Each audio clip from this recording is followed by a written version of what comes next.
Un particulier met en vente dans la ville de Parakou à 15 millions de francs CFA une maison construite sur 2 carrés clôturés de superficie 500 mètres carrés chacun. Le terrain est recasé sur le lot du lotissement du port sec de Ganon. C'est une maison composée de 2 boutiques, d'un magasin de type conteneur, de 2 chambres à coucher, d'un salon, d'une arrière-cour, d'une cuisine, plus douche. À l'intérieur, il y a un autre bâtiment de 5 portes, une chambre, un salon, une porte finie et 4 autres inachevés, ainsi que 8 battants de WC. La maison est située au quartier Bac-Pérou, 1er arrondissement de Parakou, derrière les rails, entre une voie de 20 mètres et une autre de 12 mètres. Toutes les pièces nécessaires à la vente de la maison sont à jour. Contact pour plus de renseignements, plus 229 91 88 88 62. Espace Ifedon à Porto Novo, il n'y a pas mieux pour accueillir vos réceptions de baptême, communion, mariage, anniversaire et même de décès. Sa salle de fête, son bar et restaurant sont à votre bourse. Et pour des séjours agréables dans la capitale, Espace Ifedon vous offre des chambres climatisées et des guest house. Espace Ifedon est situé à Tokota Davo. Contact 00229 90 68 85 85 ou 00229 97 72 10 57. Vous avez besoin d'un espace publicitaire pour faire connaître votre société ou vos produits? Seul Guérit TV Monde peut vous satisfaire. Pour tout renseignement, contactez le 00229 91 19 10 10. Guérit TV Monde, le leader des web TV. Les grandes contradictions, une émission de décryptage de l'actualité nationale et internationale avec Shamsdine Badaro, Gaspard Adamossi et Achille Wusso. Les grandes contradictions, c'est tous les vendredis sur Guérit TV Monde. Quelques heures après la désignation de Éric Ondete comme chef de file de l'opposition, visiblement, Rumpé et compagnie ne voulaient plus que ça finisse.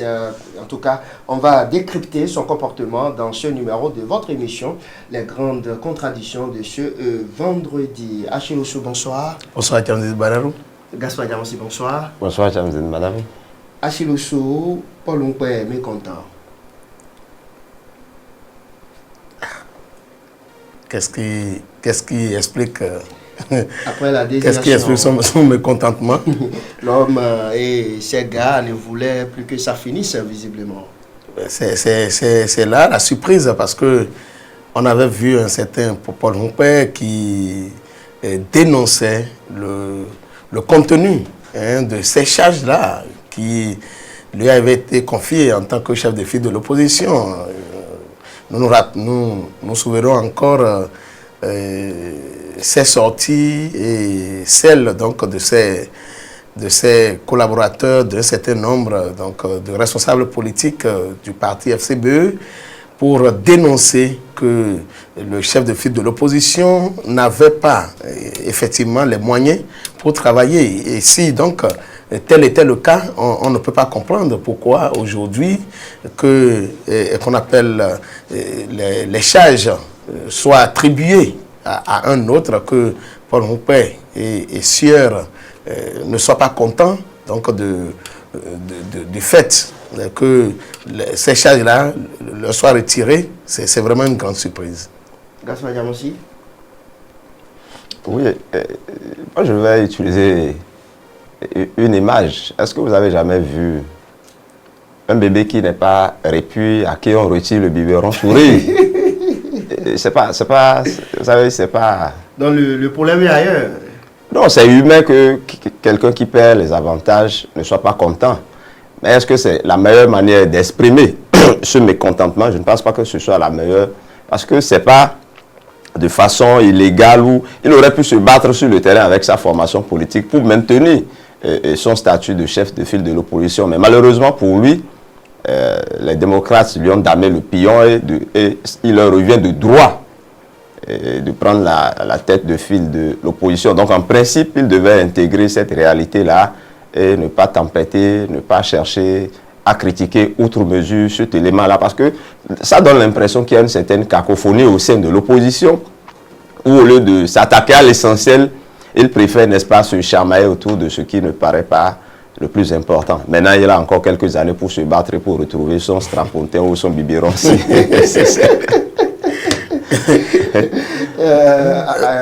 Gaspard Diamossi, je reste toujours avec vous. Éric Ndoté a une lourde responsabilité désormais.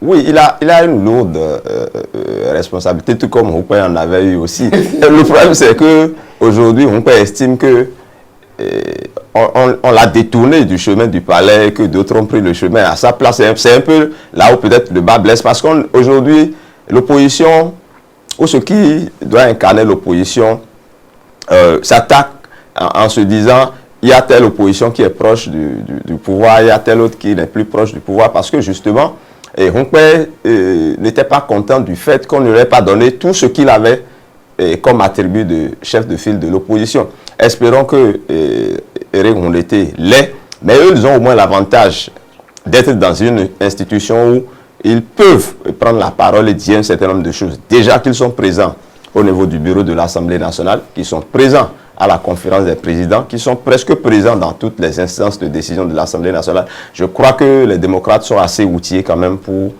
comme l'avait dit, pour faire le job. Oui. Achille-Oussou. Oui, c'est vrai que nous avons noté le mécontentement de Paul Houpé, mais nous attendons aussi de voir si effectivement Éric Ndoté est preneur de la chose, parce que son déplacement au palais de la présidence, ne l'oublions pas, Éric Ndoté à sa sortie avait fait savoir qu'il ne revenait pas au président de la République de nommer le chef de file de l'opposition, et que cette responsabilité devait être attribuée à la Cour constitutionnelle.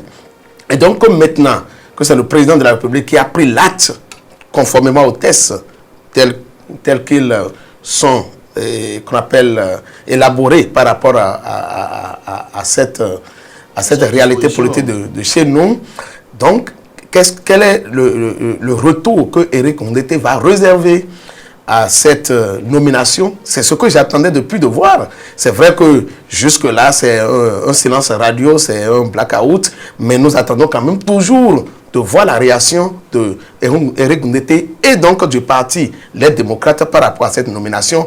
Est-ce que l'acte est accepté? Est-ce que l'acte n'est pas accepté? Il faut quand même que nous soyons situés d'abord. On reste toujours avec le parti Les Démocrates. Gaspard Diamossi, désignation des nouveaux membres de la Cour constitutionnelle. Le parti que dirige Éric Ndoté, c'est-à-dire le parti Les Démocrates, réclame la reprise de leur désignation des membres, bien sûr, et annonce un sit-in. Bon, ils sont peut-être dans leur rôle d'opposition, mais moi j'estime que je ne peux pas leur donner entièrement raison sur cette question de la désignation des membres de la prochaine Cour constitutionnelle. D'autant plus que les tests imposent un délai pour que ces derniers soient installés. Je crois que le mandat de l'actuelle Cour finit en juin, le 5 juin si je ne me trompe, et que en principe le 6, ceux-ci doivent être installés.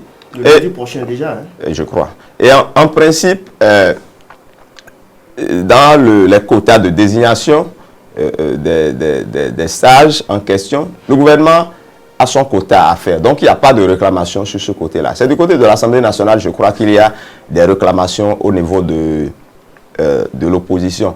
Mais en réalité, c'est le bureau de l'Assemblée nationale qui désigne. Donc, je suppose que c'est la majorité qui l'emportera par rapport à ces désignations. Mais malheureusement, celui qui représente l'opposition aurait été absent pour des raisons de santé à cette désignation. Mais vous convenez avec moi que un individu ne peut pas empêcher une institution de fonctionner normalement. Je ne connais pas les raisons profondes de cette situation-là, mais j'estime que pour ce cas précis, l'opposition n'a qu'à s'en prendre d'abord à elle-même, parce que le vice-président qui représente les démocrates au niveau du bureau aurait été là et le parti n'aurait pas été satisfait, on n'aurait pas permis au parti d'avoir au moins des représentants, que le débat pourrait être mené et on pouvait dire, mais on aurait pu leur donner au moins un. Mais si par faute de leur absence ou diverses raisons, et ils n'en arrivent pas à obtenir quoi que ce soit au niveau de cette Cour constitutionnelle. Moi, j'estime qu'on ne peut pas a priori accuser les autres de ne leur avoir rien réservé, mais qu'on pouvait quand même leur reprocher à eux plutôt de ne pas avoir fait ce qu'il faut pour qu'au moins qu'ils nous fassent constater que c'est de la volonté des autres de ne pas leur concéder au moins une place au niveau de cette institution. C'est vrai qu'ils font le débat de la minorité, de la majorité en matière de configuration des instances devant diriger l'Assemblée nationale, mais moi je ne suis pas sûr que cela puisse s'imposer dans ce genre de contexte où on dit que c'est le bureau qui désigne. Et si le bureau désigne, je crois que si une majorité se dégage au niveau du bureau, cela va de soi que... Maintenant, il y a d'autres lectures, bien entendu, nous sommes en matière de droit et chacun fait ses interprétations comme il comprend. D'accord. Achille Ossou, donc ils ont fait un bébé sur le dos de Basile Arrossi, voilà. Non, mais je crois que d'abord, je suppose que les membres du bureau ont été convoqués et que c'est Basile Arrossi qui n'a pas, peut-être pour raison de santé, comme ça a été évoqué, n'a pas pu répondre présent. Et je ne sais pas si son absence devait bloquer les activités du bureau. Puisque je crois que c'est une question de quota, de représentation. Et donc, si le quorum est atteint, le travail devait être fait. En tout cas, c'est ce que je pense jusque-là. Mais je voudrais quand même dire qu'il y a un intérêt à ce débat-là qui est mené aujourd'hui. L'intérêt donc de cette réaction de l'opposition, c'est de montrer une fois encore les faiblesses de notre Constitution. C'est de montrer une fois encore que notre Constitution n'est pas une Bible et qu'il faut revoir un certain nombre de choses, qu'il faut revoir un certain nombre de dispositions. Qu'on demande. Une nouvelle révision. Mais écoutez, la Constitution est un contrat social et en tant que tel, le contrat devait évoluer avec les mutations profondes donc, de notre société. Même si c'est tous les mois ou bien tous les semaines. Bon, en tout cas, ce qui est sûr, ceux que nous copions, ceux qui nous prenons exemple, leurs constitutions ont été modifiées à plusieurs reprises. Et donc, je ne sais pas pourquoi on veut regarder notre constitution comme la prunelle de l'œil. Et donc, il faut qu'on soit franc, qu'on soit sincère à faire des débats profonds sur des réflexions profondes donc, sur ces aspects donc, de notre constitution et surtout à soulever cette question qui consiste donc à dire que c'est le président de la République ou le gouvernement et l'Assemblée nationale qui désignent les membres de la Cour constitutionnelle qui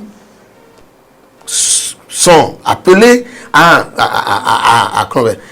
exercer les fonctions les plus élevées en matière donc, de la politique chez nous. Mais je reviens pour dire que ce comportement, je l'avais déjà dit ici plusieurs fois, j'ai dit, cette opposition que nous avons, j'ai comme l'impression qu'elle ne nous apportera rien. Parce que c'est un débat presque inutile. Ce n'est pas pour la première fois qu'on a vu l'Assemblée désigner ses membres pour siéger au sein donc, des cours constitutionnelles. Nous en avons eu déjà au moins 4 voire 5 dans notre pays. Je ne sais pas si une seule fois, l'opposition a eu droit à désigner un représentant parmi les membres de la Cour constitutionnelle. C'est toujours la loi de la majorité qui a prévalu dans le choix donc, de ces représentants-là par rapport donc, par rapport tout au moins à l'Assemblée nationale. Et je crois que même la présence de Basile Arrossi pendant les travaux n'empêcherait pas que la majorité ait donc qu'on appelle l'arme de frapper fort et de désigner tous les membres. Je ne sais pas si quelle est cette réclamation-là. Moi, je voudrais vraiment inviter, qu'on appelle, puisque nous avons la chance d'avoir un certain Eric Ndete, d'avoir un certain Basile Arrossi, d'avoir un certain Achade, encore présents. Et ils connaissent donc le rouage parlementaire. Eric Ndete doit, dans les jours à venir, parce que désormais chef de file de l'opposition ou bien selon les dispositions. Est-ce que c'est incompatible? Je ne sais pas avec... il doit pouvoir quitter le Parlement. Bon, sur le principe, je ne sais pas s'il y a une loi qui lui impose là, mais vous savez, dans dans les discussions et autres, c'était entendu peut-être qu'il libère cette position-là à son suppléant pour qu'il jouisse un peu de ce qui est... Non, mais ce qui est bon, c'est qu'ils sont encore là quand c'est des débats dont nous parlons là, sur la désignation des membres de la Cour constitutionnelle, outillés en la matière pour mais quand en même principe, en tant que chef de l'opposition, avec tous les attributs qu'il a, c'est pas évident qu'il puisse rester député. Et maintenant, sur la question vocale, moi je n'ai pas envie d'aller dans les détails de on aurait pu donner, on n'aurait pas pu donner. Vous savez, nous sommes dans une logique où on doit faire confiance à nos cadres. Regardons la tête, la qualité de ceux qui sont nommés, et voyons s'ils peuvent faire le travail, parce qu'on dit souvent, vous m'avez nommé, et je prends fonction, mais je ne vous connais plus. C'est ce que nous devons espérer de nos cadres, pour ne pas dire parce que c'est le président Talon qui a nommé, donc il va faire la volonté du président Talon. C'est quand même des gens d'une certaine culture, qui ont une certaine connaissance, et qui, à mon avis, doivent avoir l'indépendance d'esprit nécessaire pour incarner ce que doit incarner une cour constitutionnelle. Merci beaucoup. Troisième sujet à présent, session plénière ordinaire à la CEB. Les évêques demandent la réduction des taxes sur les produits de première nécessité. Pendant ce temps, la CSA Bénin lance une pétition pour un mieux-être commun des Béninoises et Béninoises. Gaspard Diamossi. Je ne sais pas si Achille serait de mon avis, mais au moins la concordance de vue au niveau de ces deux structures montre quand même qu'il y a un certain mal-vivre dans le pays, parce que quand on lit un peu les raisonnements je crois, comment vous les appelez, la conférence épiscopale du Bénin, et vous observez qu'ils disent qu'il y a trop d'impôts, qu'il y a trop de choses qui accable les Béninois, que les produits sont chers, que donc par conséquent, il faut revoir un peu le prix de ces produits. Et dans le même temps, la CSA Bénin qui lance une pétition qui dit presque les mêmes choses et qui estime que ça ne va pas et qu'il faut donc agir sur le quotidien des Béninois. Moi, je pense que c'est une doléance que le gouvernement doit prendre en compte, parce qu'aujourd'hui, et les Béninois ont l'impression d'être étouffés par beaucoup de choses, par les taxes, les impôts, par un certain nombre de choses, par la cherté des produits de première nécessité et autres. Et certains doivent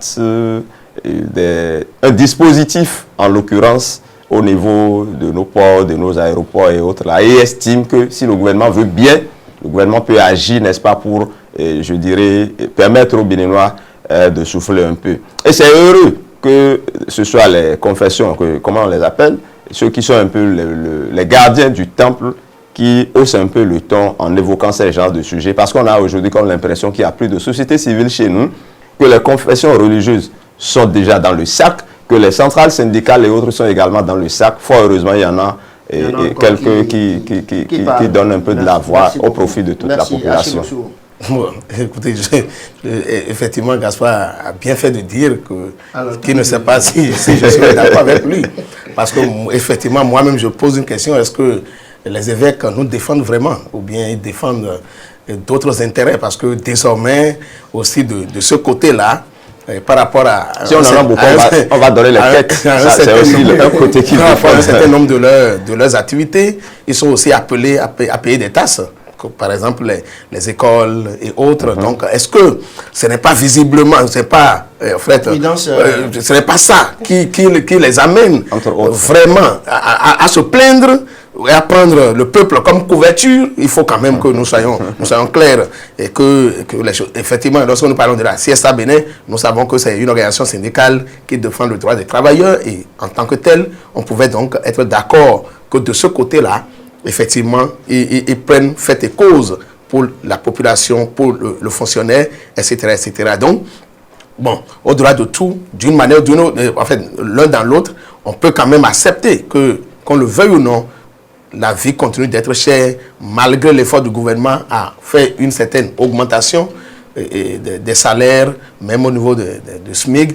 Il faut continuer toujours à travailler pour donc améliorer ou faciliter donc la vie aux populations. Encore 5 minutes pour boucler. Nous avons encore 3 sujets avant de poursuivre, avant d'aller à l'international.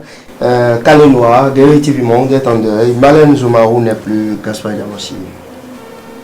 Vous avez vu sur les réseaux sociaux, même si aujourd'hui le médecin est gardé à vue au commissariat.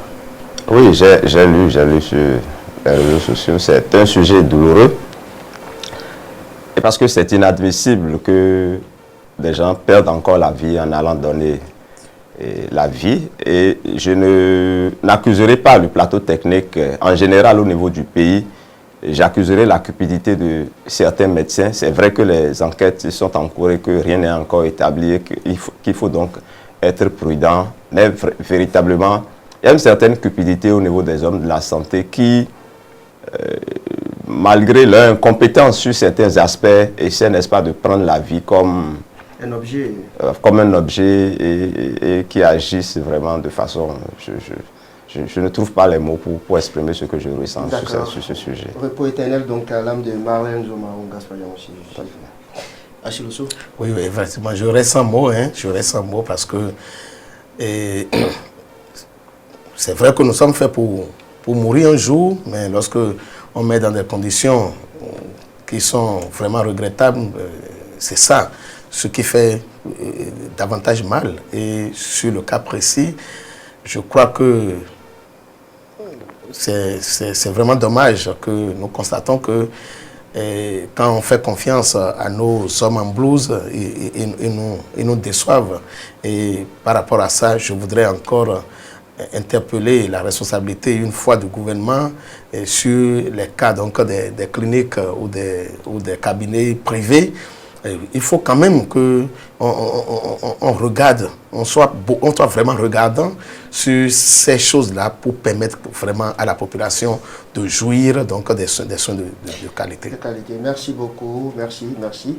À l'international à présent, quelques heures après, il a pris le pouvoir et quelques heures après, le nouveau président nigérien, Bola Tinubu, sonne la fin de la subvention du carburant sur son territoire. Dans un premier temps... Il a touché et le Bénin a ressenti. Dans un premier temps, j'ai tenté de comprendre, dans une première analyse, de comprendre donc la réaction du nouveau président du Nigeria, parce que désormais, il y a une raffinerie. Puisque c'était le brut que le Nigeria vendait aux autres pays qui transformaient et rachetaient donc le produit raffiné et donc étaient obligés pour accompagner la population, en fait, pour qu'on appelle le respect de la prospérité partagée, de subventionner. Et donc, maintenant qu'il y a une raffinerie qui peut satisfaire la demande locale et même satisfaire d'autres pays, cela devrait aller de soi qu'on coupe un certain nombre donc, de charges que l'État était obligé donc de se faire porter par rapport à cette question de la subvention pour permettre à la population d'acheter à moindre coût le carburant. Mais ce qui me surprend, c'est que c'est d'abord la brutalité avec laquelle la chose a été annoncée, et ça dit, j'ai comme l'impression qu'on n'a pas mis de gants, on n'a pas pris les mesures suffisantes, et à cette allure-là, le nouveau président nigérien risque donc de rencontrer beaucoup de résistance sur son terrain, sur le chemin. Mais pour finir, puisque vous avez dit l'impact sur le Bénin, c'est ce que nous constatons déjà. Nous allons solliciter beaucoup plus maintenant peut-être les services stations, mais est-ce qu'ils existent vraiment pour nous satisfaire? Bon, c'est là toute la question, parce que plus ça coûte cher au bord de la voie, et plus nous allons nous porter vers les stations. Gaspard aussi, on n'a que quelques minutes encore. Oui, ce qui me surprend, c'est qu'il n'a même pas fait une semaine. Il n'a même pas fait 2 jours. Ça veut dire qu'il y pensait certainement. Même dans son discours déjà d'investiture, il avait déjà annoncé qu'il met fin à cette subvention. Maintenant, quel impact sur nos pays? En fait, sa décision, c'est d'abord pour son pays, pour le bien de son pays. Nous, on ressent ça justement parce que nous sommes un peu comme des cocons, comme le disent les Ivoiriens, et que nous profitons un peu du pétrole du Nigeria. Oui. Et on espère que les mesures internes seront prises également pour qu'on ne ressente pas trop ce mal. Pour terminer très rapidement, on a encore quelques secondes. Gaspard Diamossi, la rue opine de cette semaine, Fauzia Sefou, la femme gentille et respectueuse n'est-elle pas celle qui remet son salaire à son homme? Elle est terrible. qu'aucune femme, aucune femme gentille ne remettra son salaire à son homme. Sinon, elle achètera. C'est des sous comment? Bon. Quand il y a des hommes qui achètent les. Ou bien acheter le sous, vous confirmez là. Bon, en tout cas, je voudrais vraiment tomber sur une femme comme ça. Là, ça, évidemment, si c'est bon. Non, moi j'aime souvent inverser les sujets comme ça et j'aimerais savoir si vous remettez question. Ah bon? Ça n'aura plus de sens. Et comme Achille espérait tomber sur une pareille, j'espère qu'il fait déjà pareil avec son épouse là. On va le qualifier de gigolo. Non, il n'y a pas beaucoup de femmes qui le fassent. Il y en a. Oui, il y en a. Non, il y en a peut-être qui. Il y en a peut-être qui montent. Il y en a peut-être qui montent. Qui montent et dont les deux disposent ensemble du salaire. Mais généralement, quand les hommes le font, on dit qu'ils sont des bêtes. Oui, mais c'est vrai qu'il arrive que les conjoints arrivent donc à faire un budget commun. On repartit tout ensemble, on met les salaires ensemble. En fait, tout ce qu'on gagne ensemble, on repartit ensemble, on fait les choses ensemble. Ouais. Mais à dire qu'on a remis systématiquement au mari, enfin, au conjoint, voilà, conjoint. Bon, vraiment. Elle est même gentille, exemplaire. J'ajoute ça, c'est pas parce que j'ai critiqué que c'est pas une bonne chose. Merci beaucoup, voilà. Gaston Adiamossi, Achille Osso, Alphonse Boton, Kabiru Adjadi, Patricia Aéronton, Latifat Kouenou, merci. On était dans vos maisons. Sans oublier, j'oublie quelqu'un là, rappelez-moi son nom. Ah, pardon? Il s'appelle comment? Ézéchiel, voilà. Même si on refuse de me donner son nom de famille, Ézéchiel était également dans le studio avec nous.